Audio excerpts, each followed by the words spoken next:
안녕하십니까. 신의 한수의 신혜식입니다. 결국 오고야 말았습니다. 대한민국이 일본 무역과 관련해서 화이트리스트 국가에서 배제됐습니다. 즉 블랙리스트가 됐다는 겁니다. 일본에서 원료를 많이 들어와서 말이죠. 우리가 반도체, 자동차, 전자제품을 생산해야 되는데 이게 이제 중단될 위기에 처한 겁니다. 대한민국 안보, 경제 지금 폭망 중입니다. 근데 청와대는 딴소리 하고 있습니다. 일본이 더 피해가 크다고 합니다. 물론 일본도 피해가 있겠죠. 대한민국 피해를 갖다가 더 걱정해야 될 사람이 일본 피해만 지금 운운하고 있습니다. 반일 감정으로 이 사건을 끌고 가려고 하고 있습니다. 정말 한심하게 이를 데 없는 정권입니다. 자, 이와 관련해서요. 전원현 전 국정원장 제1차장님 모셨습니다. 안녕하십니까. 제가 전 국정원장 이렇게 얘기했네요.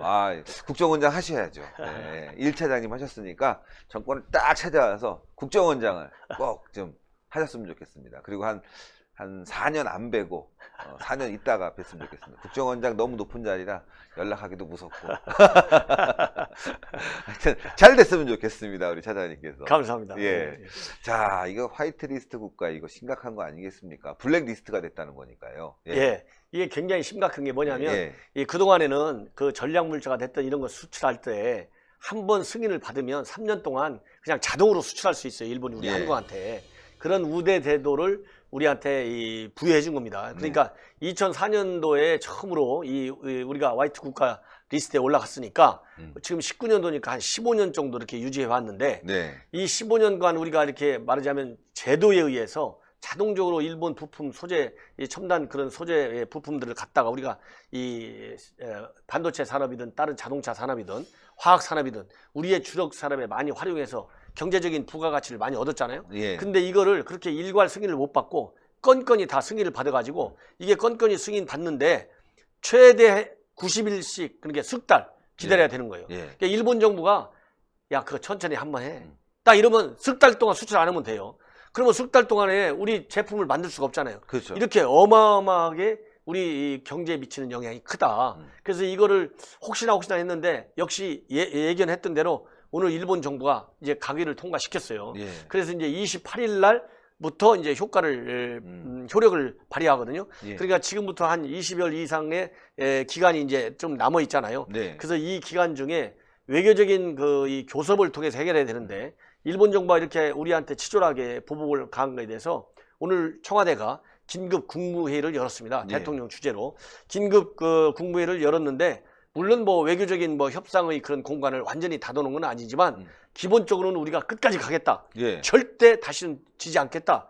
물론 우리 국민이 일본한테 지면 안 되죠. 안 되죠.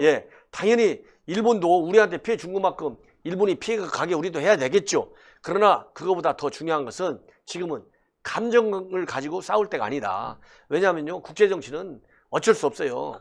이게 함께 해야죠. 힘도 있어야 되고. 힘을 가지고 대결하는 건다. 외교도 힘을 가지고 대결해야 이기잖아요. 그렇기 때문에 우리는 이 대일 감정보다는 대일본 전략을 가지고 감정에 치우친 전략이 아니라 우리 산업에 미치는 영향을 최소화하고 그리고 일본 정부가 이렇게 지금 취하고 있는 조치가 국제사회로부터 온당치 못하다는 이런 측면도 또 인정받게 하고 이렇게 다방면적으로 노력을 해야 되는데 너무 이 감정 일변도 쪽으로 나오면 이 전쟁이 더 길어진다. 그렇다 본다면 지금 전문가들 얘기가 말이죠.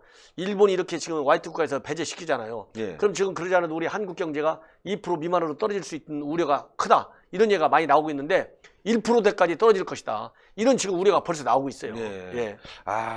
지금 말이죠. 이 경제 성장률 이게 떨어지는 것도 떨어지는 거지만 전반적인 동맹의 분위기가 아주 나빠질 것 같아요. 일본, 미국, 한국 어쨌건 일본이야 경쟁 상대로서 그렇지만 북한을 대응하기 위한 이런 안보 동맹 이게 중요한 거 아니겠습니까? 그러니까 이게 깨지면 전반적인 무역 동맹도 깨지면서 대한민국은 아시아에서 고립되는 그런 상황이 될 것 같아요. 그러니까 이 굉장히 사실 중요한 것이 우리가 일본 역사적인 과거사의 관점에서만 본다면 일본은 우리의 원수나 마찬가지죠. 2차 대전 때까지 식민 지배를 하면서 얼마나 잔인하게 했습니까? 그러나 지금 21세기 아니겠습니까? 그럼 21세기의 국제정치에 맞는 국제 현실에 맞는 성숙한 그런 외교 관계를 우리가 꾸려 나가야 되잖아요. 미래지향적으로 나가야 대한민국도 발전하고 일본도 발전하고 그리고 한반도와 동북아 전체가 다 번영과 성장, 안정을 가져나갈 수 있지 않습니까? 네. 그러려면 제일 중요한 게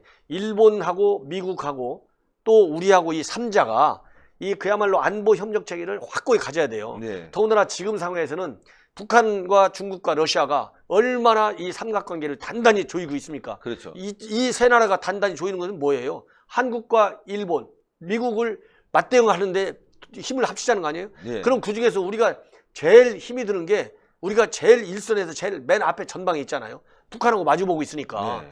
그런데 이게 지금 한일 관계가 삐걱거리니까 이게 무너지는 거예요. 그렇죠. 이게 무너지는 것이 가장 이게 말하자면 우리한테는 큰 피해가 오는 것인데 지금 일본과 이 맞대응하고 싸우면서도 이 한일 관계 그나마 축이 유지되고 있는 것이 안보적인 측면에서 본다면 이 지소미아 협정이 있어가지고 그나마 안보적으로 우리가 협력하고 있는 거 아니겠어요? 그렇죠. 이번에 북한 도발에 대해서도 이 지소미아 때문에 우리가 이 부족한 정보를 일본한테 협조 받았다. 이건 뭐 사실적으로 다 확인된 거 아니겠습니까? 그럼요. 예. 이런 상황인데 경제 하나만 갖고도 지금 있는데 이 지소미아 협정까지도 우리 정부가 파기하겠다. 파기할 수도 있다. 이렇게 정치권에서 민주당 쪽에서 얘기가 계속 나오고 있어요. 그러다 보면 이게 거꾸로 이 경제는 경제대로 딱 제한을 시켜놓고 예. 안보에 영향이 안 가게 해야 이 경제 문제를 푸는 데도 더 도움이 될 거 아니겠어요? 그렇죠. 이 문제를 갖다가 우리 정부 스스로 안보까지 확전시켜 놓으면 이게 걷잡을 수 없는 방향으로 간다.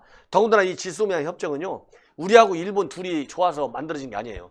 이 미국에서 강력하게 북한의 핵 미사일 도발을 억제하기 위해서 만든 협정이에요.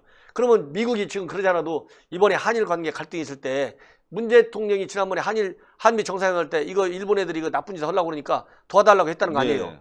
그 트럼프가 직접 얘기했잖아요. 그렇죠. 그런데도 지금 트럼프가 우리 도와줍니까? 안 안 도와주잖아요. 도와줘요. 예. 그런데 거기다 대고 미국이 지금 꼭 필요하다고 해서 한일 양국 정부에 되게 종용을 해갖고 만들어낸 지소미아 협정을 폐기를 나가면 미국이 지금 그러지 않아도 우리 안 도와주고 있는데 도와주겠어요? 그러니까. 더군다나 김정은이가 미사일 발사해도 지금 그 미사일 발사 별거 아니라고 하는 판국에 그래서 이 일본의 조치 잘못되고 빨리 처리해야 된다. 그러나 안보 문제인 지소미아까지는 거늘어서 안 된다. 이게 저 지론이에요. 예. 근데 말이죠. 지금 뭐 지소미아 관련해서 뭐 우리 정부는 그걸 카드로 쓰려고 하지만 사실 일본은 오래전부터 정보를 안 줬다는 거 아니겠습니까? 근데 전략이 잘못된 것 같아요. 오히려 저렇게 정보를 안 주면 야 니네 정보도 안 주고 있냐 뭔가 잘못된 거 아니냐 그전부터 니네들이 잘못됐다 질책을 하고 난 다음에 미국이 압력을 넣어야 되는데 먼저 말이죠. 그런 얘기는 안 하고 우리 파기하겠다 이렇게 나오니까 전략도 잘못됐고 방식도 이상하고 결국 미국이 봤을 때 대한민국 쟤네들 뭐 하는 거냐 예, 일부러 깨려고 하는 거 아니냐 그럼 한미 동맹도 자연스럽게 지금 깨지는 상황 북한이 원하는 방향대로 지금 움직이는 것 같습니다. 예, 그래서 지금 가장 중요한 것이 문 대통령이 오늘 저희 예. 긴급 국무회에서 얘기한 거 있잖아요. 네네. 여러 가지 지적한 점 다 틀린 말이 많지는 않아요. 다 옳은 얘기고 우리가 해야 되는 얘기예요. 그러나 이 안보 문제, 경제 문제, 현 상황에서의 문제점은 바로 뭐냐? 이게 완급을 가려야 되잖아요. 예.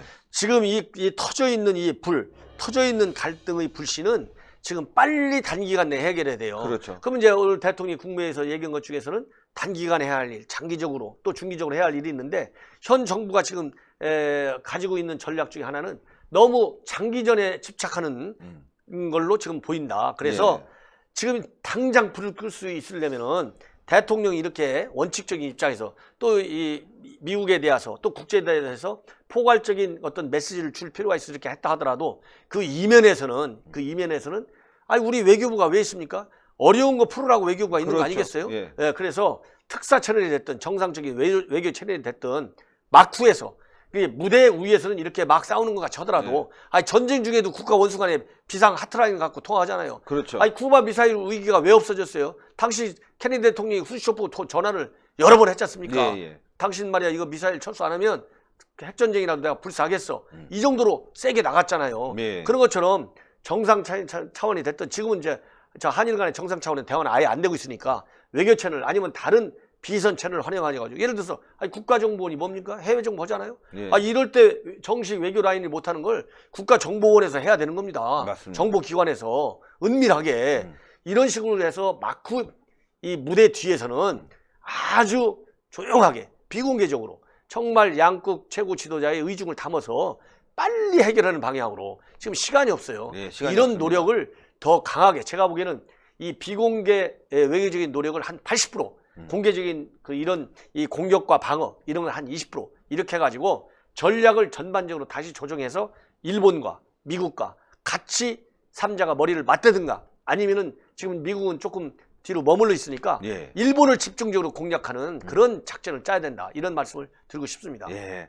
하여튼 오늘도 이렇게 좋은 말씀 너무너무 귀감이 됩니다. 예. 하여튼 대한민국이 말이죠. 정신을 바짝 차려야 될 것 같은데 문재인 정권 오히려 피해는 일본이 더 많이 볼 거다. 이렇게 나오면서 말이죠. 일본이 웃겠습니다. 예. 사실 피해는 일본도 보겠지만 중요한 건 일본은 그런 그 피해를 주고 난 뒤에 자국의 반도체 산업을 키우려고 하는 거 아닙니까? 참 어리석어도 이렇게 어리석은 정부는 처음 봅니다. 네. 일본 피해 가죠. 당연히 미국 피해 가죠. 어차피 국제사회는 분업 체계니까. 예, 예. 그런데 1차적인 피해가 누구한테 오냐고요. 지금 당장 우리한테 오잖아요. 그러니까요. 이게 돌고 돌아서 일본, 미국 가는데 그 사이에 일본, 미국은 손쓸 시간이 있지만 예. 우리는 지금 당장에 불이 떨어진 거 아니겠습니까? 예, 예. 아니 그러면 아니 병원에 가면 일반 병실도 있고 응급실도 있잖아요. 그렇죠. 응급실에 들어와 있는 환자는 응급 처치를 해야죠. 지금 제가 그걸 강조하고 싶은 거예요. 네. 그래서 비공개 마크 채널을 적극적으로 활용하고 정보기관도 이용하고 외교 채널도 이용해서 백방의 노력을 다해야 된다. 이런 말씀을 제가 강조하는 겁니다. 예, 오늘도 아주 좋은 말씀 대단히 감사합니다. 감사합니다. 예, 여러분들 전옥현의 안보 정론 TV 많은 구독 좀 부탁드리겠습니다. 내년에 또 이제 출마도 하시니까 예, 제대로 밀어주길 부탁드리겠습니다. 자, 신의 한 수도 더불어서 구독 버튼 꼭 눌러주시고요. 추천 버튼, 댓글로 많은 성원 부탁드리겠습니다. 나라가 위급합니다. 힘을 모아야 되겠습니다. 대단히 감사합니다. 감사합니다.